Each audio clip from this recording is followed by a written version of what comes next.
30 సీట్లు పెరుగుతున్నాయి. మీరు బీహార్కు తమిళనాడుకు పోల్చి కూడా చెప్పాను. ఇది కాదని ఏ నాయకుడిని బీజేపీ నాయకుడిని అనుమానండి.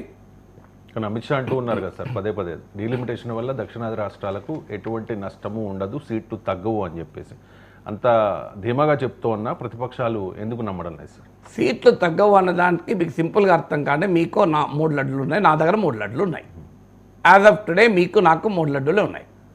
మీకు లడ్డూలు తగ్గించారు, నాకు లడ్డూలు తగ్గించారు. కానీ మీకు 2 ఇస్తారు, నాకు 6 ఇస్తారు.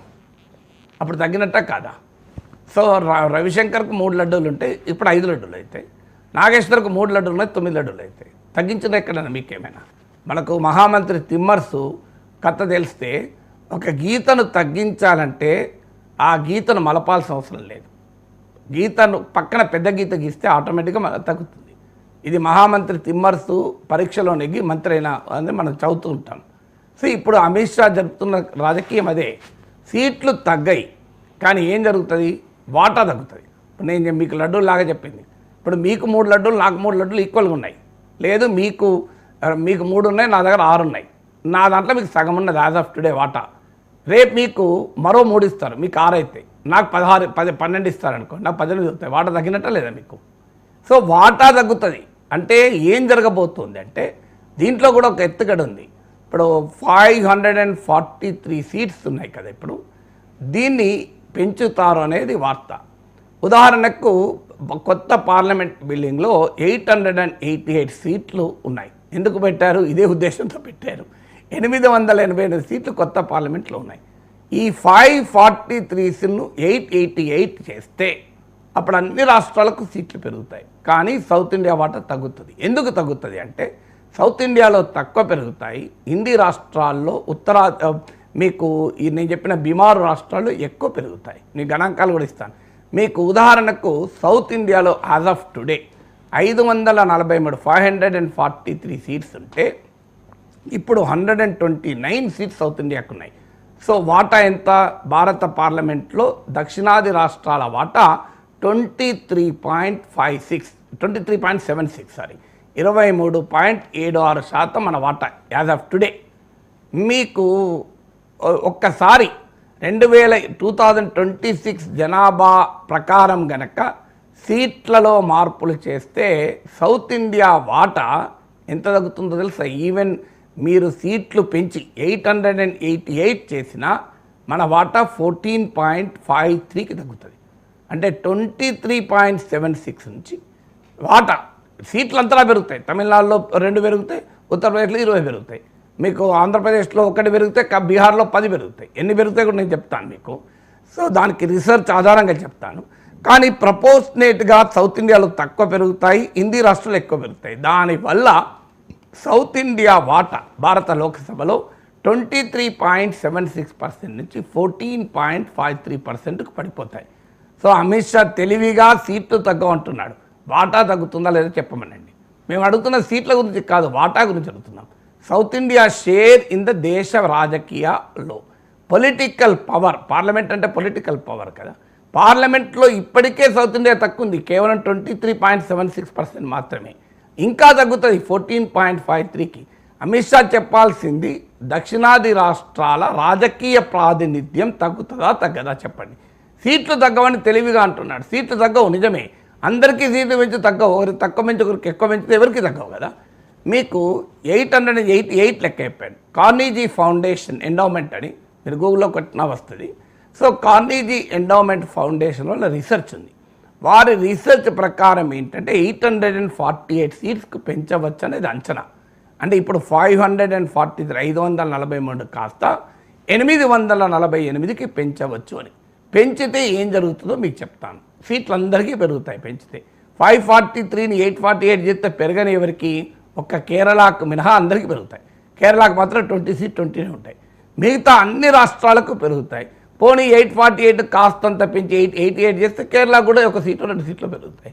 కానీ మీకు 848 సీట్స్ చేస్తాయి. కార్నీజీ ఎండోమెంట్ ఫౌండేషన్ రీసెర్చ్ ఆధారంగా చెప్తున్నాను, క్యాలిక్యులేషన్ చేసి చెప్తున్నాను. ఎంత పెరుగుతాయో చూద్దాం. మీకు ఉత్తరప్రదేశ్లో ఇప్పుడు 80 ఉన్నాయి, 134 అవుతాయి. 134 అవుతాయి. మీకు బీహార్ 40 ఉన్నాయి, 79 అవుతుంది. లెక్కబెట్టిన అంటే 144 అవుతుంది ఉత్తరప్రదేశ్, 80 కాస్త 144 అవుతుంది. బీహార్లో 40 కాస్త 79 అవుతుంది. రాజస్థాన్లో 25 కాస్త 50 అవుతుంది. మధ్యప్రదేశ్లో 29 కాస్త 52 అవుతుంది. అంటే 102, 79, 181 నుంచి మీకు లెక్క పెట్టండి 180 కాస్త పెరిగిపోతుంది మీకు, అంటే 143 అవుతాయి. Sorry exactly. సో అంటే 324 సీట్స్ అవుతాయి. మళ్ళీ ఒకసారి చెప్తున్నాను, ఇప్పుడు 174 సీట్స్ ఉన్నాయి. ఉత్తరప్రదేశ్లో 80, బీహార్లో 40, 120, రాజస్థాన్లో 25, 145, మధ్యప్రదేశ్లో 29, 174 సీట్స్ ఇప్పుడు ఉన్నాయి. ఈ 848కి మారితే ఏమవుతుందో లెక్క పెట్టండి. ఇవి 324 అవుతాయి.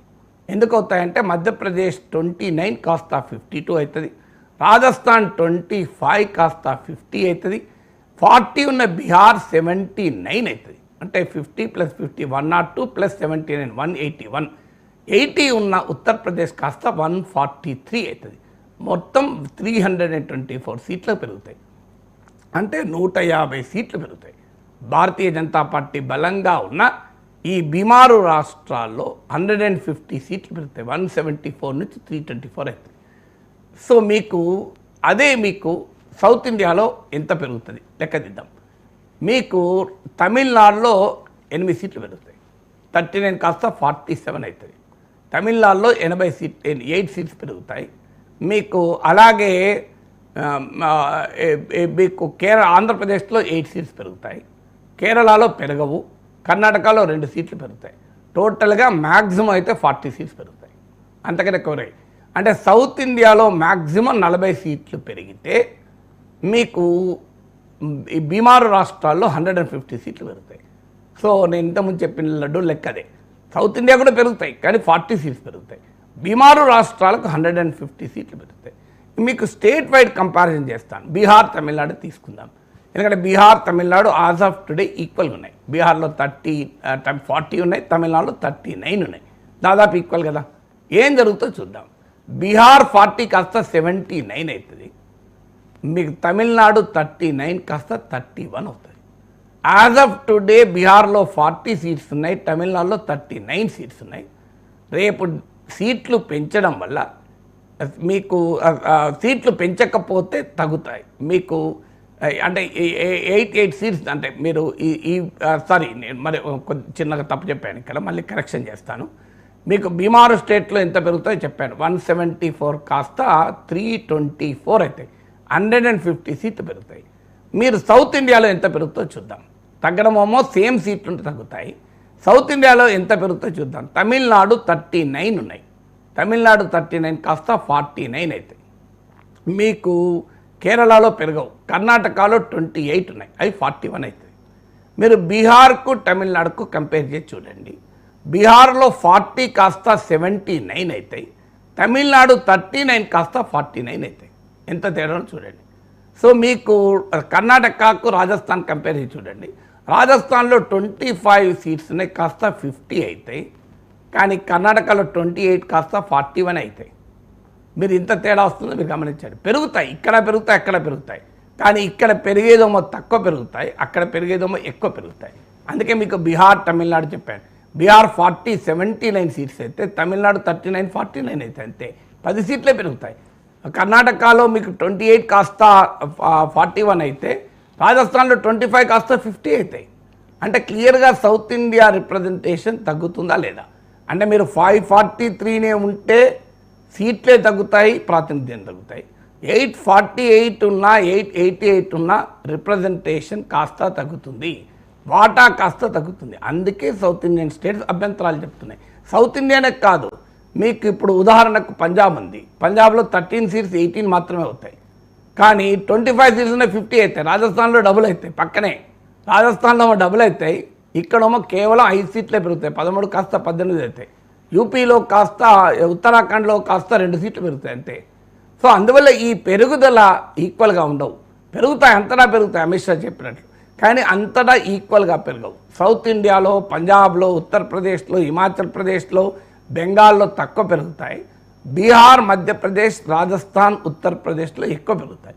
అందువల్ల హిందీ రాష్ట్రాల రాజకీయ జరుగుతున్న డీలిమిటేషన్లో ఉన్న దుర్మార్గం. భారతీయ జనతా పార్టీ నాయకులు చెప్తూ ఉన్నారు సార్, వాళ్ళది ఇటువంటి ఆరోపణలు చేస్తున్న వాళ్ళది రాజకీయ ప్రయోజనాల కోసం చేస్తున్న ఆరోపణలు అని చెప్పేసి. వాస్తవంగా ఈ డీలిమిటేషన్